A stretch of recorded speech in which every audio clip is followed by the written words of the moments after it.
The first question is, what legislation would you support, oppose, or sponsor to deal with gun violence? And you have 2 minutes. Thank you very much. First of all, thank you to Blue Wave New Jersey and to NJ11 for Change for sponsoring tonight. Thank you to our hosts here at the Unitarian Fellowship with sharing this beautiful space with all of us. And thank you to all of you here in the room and at Drew and at all the other places around the district and around the world that you may be watching this on your computer screen for being part of tonight.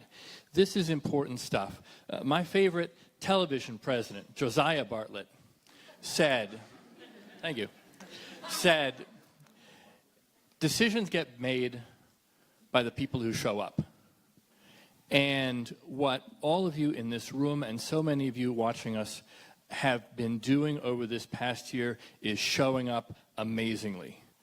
On Fridays in Morristown, on Wednesdays in Wayne, every day, all over the district, standing up for the things that we believe in. And it is so exciting, and it is why I believe that 2018 is going to be a transformative year in the 11th Congressional District. Excuse me.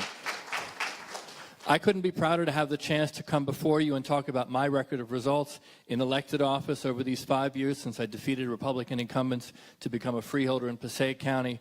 But what I can tell you is consistently across the district as I listen to people, the good news for so many of us in this room with the things that we believe is that the issues people are talking about are not those wedge issues that the other party used to use to divide Americans from each other.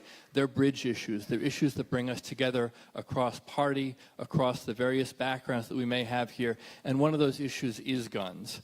And I grew up around guns. I grew up in a place where the first day of school, the first day of deer season was a school holiday.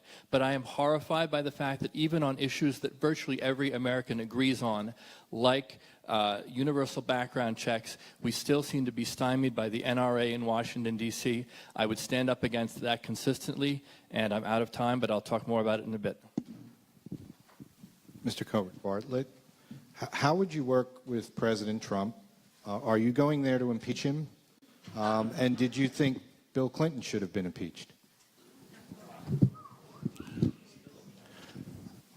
Yeah, to start me with that one.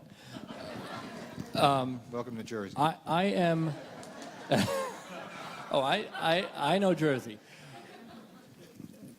I am going to Washington, D.C. first and foremost with the help of all of you in this room and with all the voters in the 11th District to listen to this district and to respond to its needs and concerns.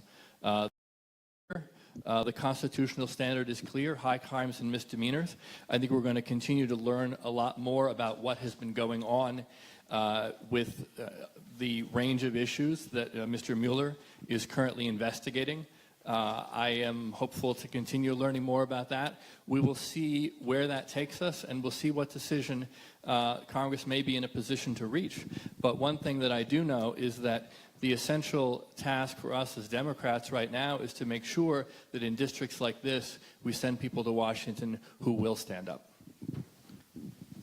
And this actually came in from Justin in West Orange, who was filed through New Jersey 11th. What's your preferred solution for health care? Is it Medicare for all, Obamacare with a public option, Obamacare with some fixes to it, or some less government-involved solution? Healthcare is probably the ultimate example of what I was talking about earlier as those bridge issues, those issues that bring us together across the district and across partisan divides. I kicked my campaign off this summer with 30 coffees in 30 days, and every last place I went, whether it was Bloomfield or whether it was Mendham, whether it was Randolph or Wayne, people had a healthcare story. And the challenge that we face is one that I see as a freeholder in Passaic County, because among the many other things we do, we run a 406-bed nursing home, extended care facility. And some of our patients have Medicare, and some have Medicaid, some are on Social Security, private pensions, private insurance, some pay out of their pocket. But that whole economy of how our health care at that facility is paid for affects everyone's care. And that's the issue that people are now paying attention to, is that wherever you may get your health care, we're all in this together. And when somebody like Congressman Frelinghuysen votes as he did, to roll back the Affordable Care Act and take out that Medicaid expansion and take out the women's health coverage and take out the other things that the Affordable Care Act implemented, that affects all of us.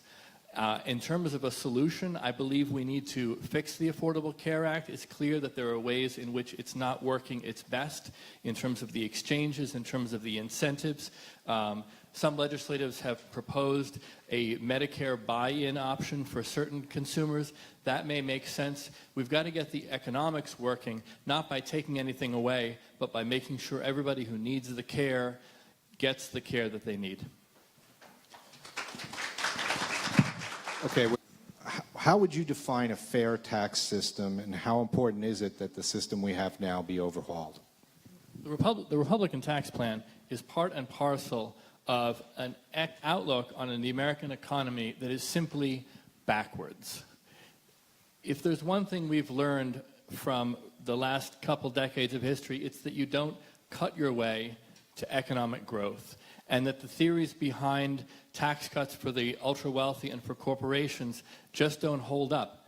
When Passaic County got our 5th consecutive credit rating upgrade earlier this month, it wasn't because we cut taxes or we cut spending. It was because we made smart investments in things like infrastructure in our county and attracted businesses and helped small businesses in our county grow and thrive. That's what folks are trying to accomplish. That's what we're all trying to do. You talk about eliminating the student loan interest deduction. I take that very, very personally. I'm still paying off my law school loans, and I will be until 2032. These things have real impacts on real people. I'm proud to have the endorsement of the Passaic County Central Labor Council because they recognize that if we're trying to grow the middle class, if we're trying to support... Under what circumstances should abortion be illegal? And would you support taxpayer funding for Planned Parenthood's non-abortion health services? I absolutely would. I'm pro-choice, proudly and strongly so.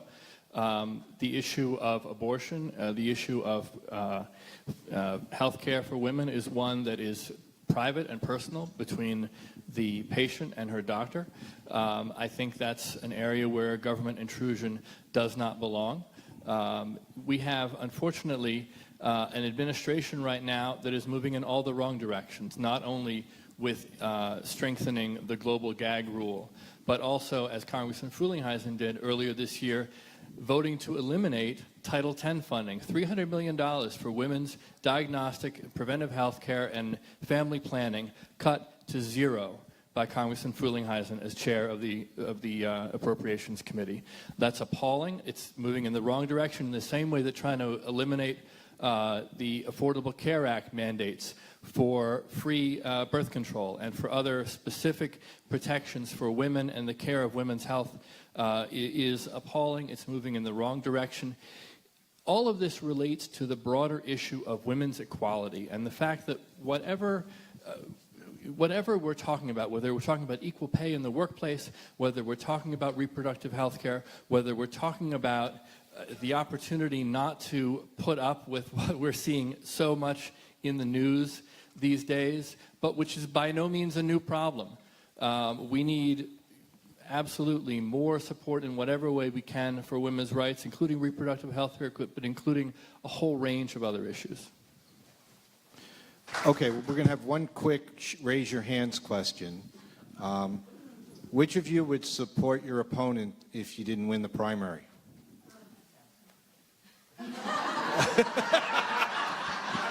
Okay. Mr. Bartlett, this is submitted by Sophia in Parsippany. She sent in the question, which I'm shortening this way. Hate crimes against Muslims have skyrocketed, and in making it difficult to feel safe in this country and impossible to fight for basic rights like prayer spaces on college campuses. What would you do to protect Muslim constituents? Well, Sophia, if you're watching, thank you for your question.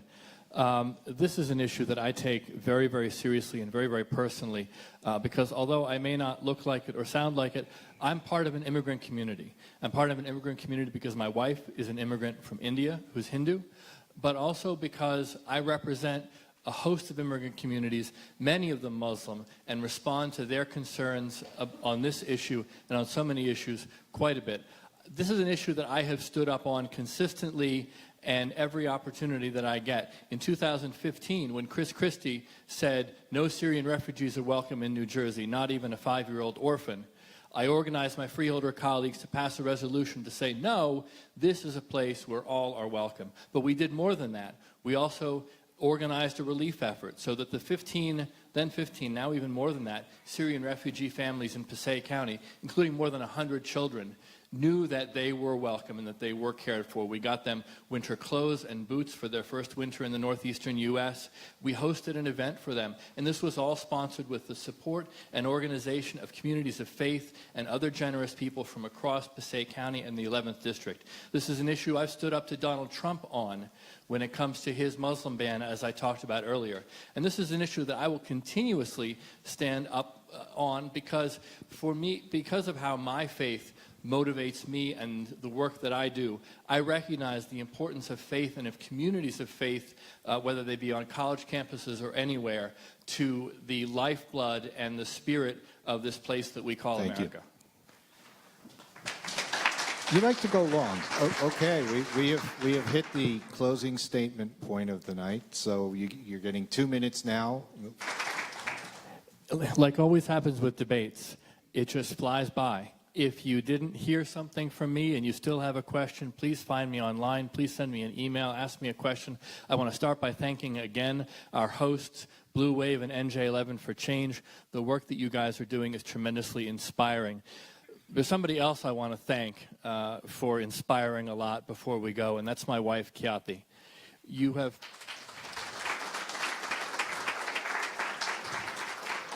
That's the most applause I got on. I'm going to need those seconds back. You have borne on your shoulders so much of this effort and so much of what we're doing. And I have to tell you, I could not have imagined growing up in the country that my journey would take me all the way to Jerusalem where I met you, or that it would bring us here to New Jersey where we have this wonderful life that touches so many parts of the 11th Congressional District.